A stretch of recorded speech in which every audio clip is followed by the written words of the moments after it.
3 eyes staring at me. Suddenly my father grabbed my hand and said, "Afrin, run away." Saying this, my father lost consciousness again. The third eye also disappeared. I cried and called my father. "Dad, what happened to you? What did you do without everyone's knowledge? Why are these happening?" "Father, get up." Dad didn't say anything else. I calmed myself down and pulled my father to bed somehow. Then when I was going to leave my father's room, I noticed that my father was sleeping right next to him, the shadow of my father lying on the wall. But the shadow is not father's. 2 long horns can be clearly seen on the head of that shadow. And the nose is very high. I look once at the father and again at the shadow. Suddenly the shadow stepped up and sat down. Dad is sleeping. Seeing this, I closed the door of my father's room and came out. I ran to my room and drank a few glasses of water, panting.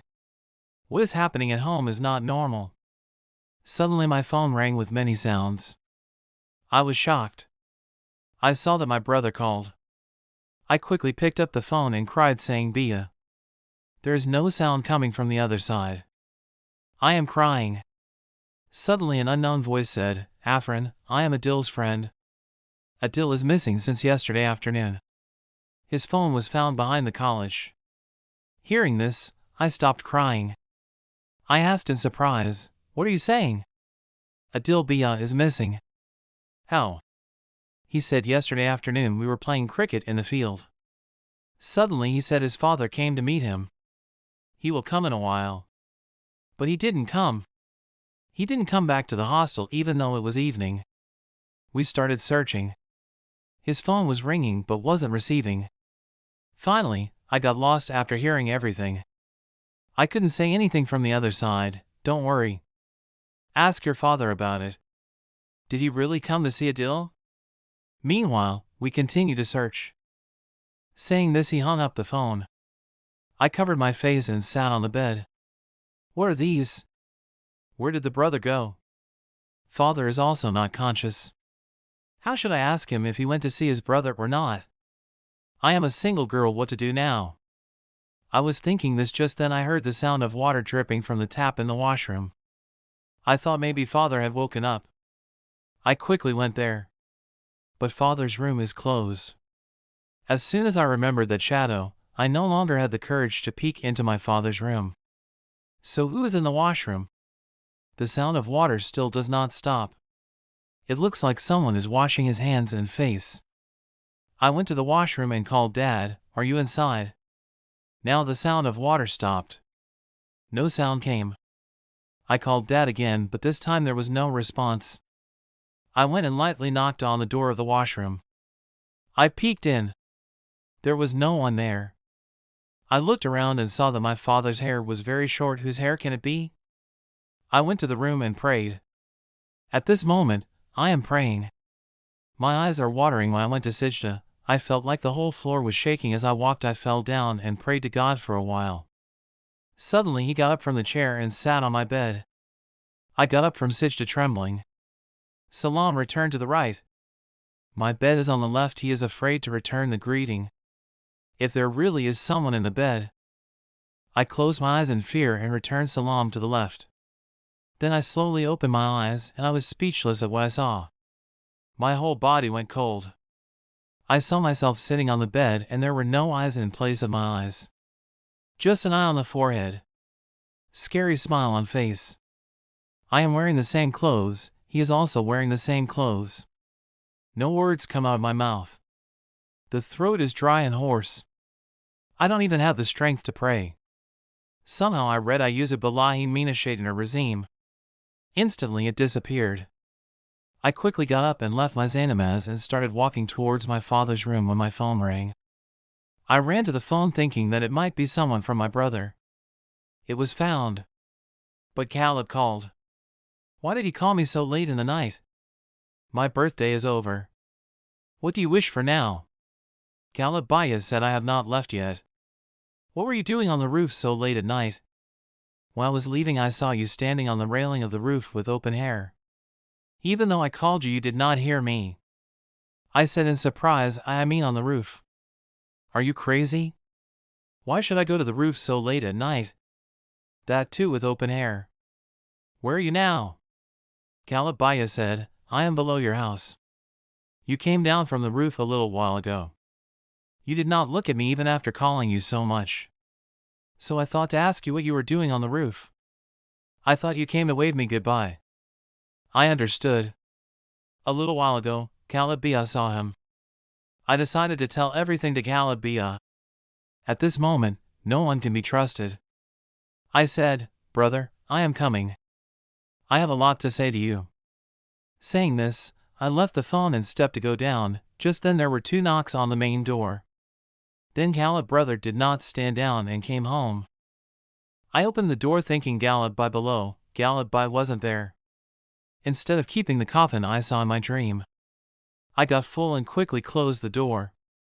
Surely there will be that 3-eyed thing in the form of Baba inside the coffin. I ran to the room in fear and called Caleb brother and said, I can't come down, brother. Please come up. Why can't you come down?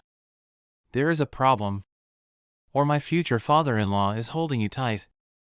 Now I must go like a hero and rescue you from your father's prison. Brother, please don't joke. I am really in danger. Save me. Caleb brother understood that the matter was very serious. So he left the phone and started going upstairs. Meanwhile, a woman's voice screamed from the father's room. I was stunned. I slowly went to my father's room. Baba whispers to whom he is saying, calm down. Don't shout. Afrin will wake up. The female voice said, my son died for you. And the girl is dying.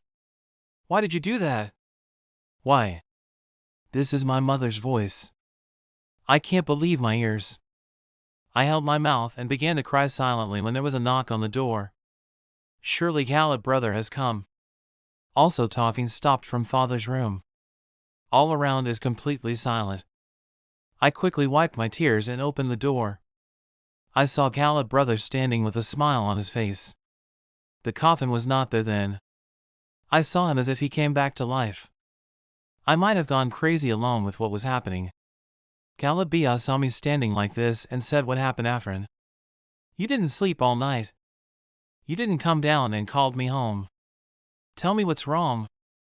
I took Calabia to the room and started telling everything. When I was telling him that my body was shaking again and again. After saying everything, I cried. If something had happened to you before, I knew what would have happened to me. Brother, please stay awake with me tonight. In the morning I will go to a good master. Don't leave me alone until then.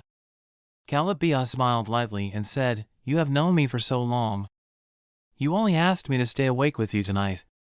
And I wanted to spend all the rest of my life with you. Brother, don't get me wrong. I'm sick of what I've been through. Forgive me if my words hurt you.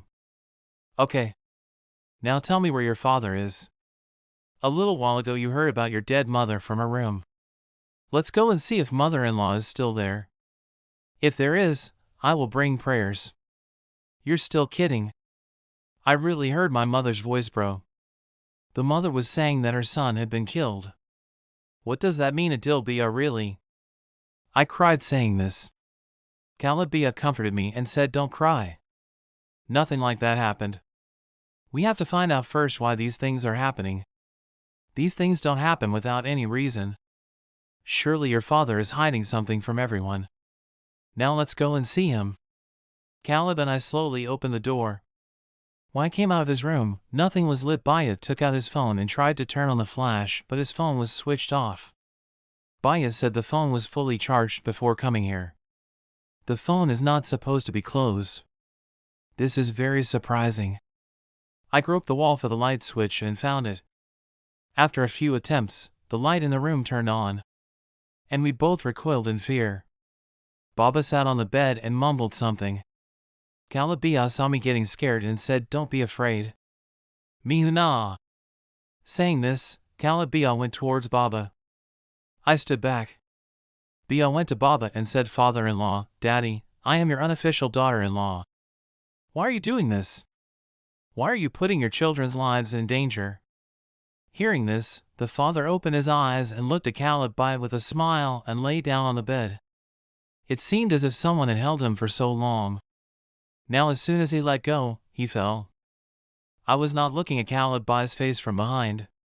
Kalabaya said, "Yes, Daddy, you sleep comfortably by forbidding boys and girls." Saying this, Kalabaya looked at me and said, "Something very bad has happened to your father." I screamed back, seeing Kalabai's face, and hit the wall. This time the third eye appeared on Kalabai's forehead.